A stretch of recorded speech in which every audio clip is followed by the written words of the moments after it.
نماز فجر اور مغرب کے بعد کے اذکار۔ رسول اکرم صلی اللہ علیہ وآلہ وسلم نے ارشاد فرمایا ہے کہ نماز فجر اور نماز مغرب کے بعد کسی سے بات کرنے سے پہلے 7 مرتبہ یہ کلمات پڑھا کرو۔ اگر اس دن یا اس رات میں مر جاؤ گے تو تمہاری دوزخ سے ضرور خلاصی کر دی جائے گی۔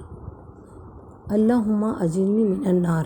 سیدنا ابو ذر غفاری رضی اللہ تعالیٰ عنہ سے روایت ہے کہ رسول اللہ صلی اللہ علیہ وآلہ وسلم نے فرمایا کہ نماز فجر اور نماز مغرب ادا کرنے کے بعد ٹانگیں موڑے بغیر جو شخص 10 مرتبہ کلمہ توحید پڑھ لیا کرے تو اس کے لیے ہر ادائیگی پر 10 نیکیاں لکھی جائیں گی اور اس کے 10 گناہ نامہ اعمال سے مٹا دیے جائیں گے اور اس کے 10 درجے بلند کر دیے جائیں گے اور ہر بری چیز سے اور شیطان مردود سے محفوظ رہے گا۔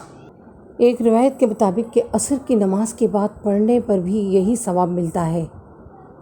جس نے نماز فجر کے بعد 100 مرتبہ یہ کلمات کہے تو وہ تمام اہل زمین میں سے عمل میں افضل ہوگا، سوائے اس کے جس نے اس کی مثل کلمات کہے یا زیادہ کہے۔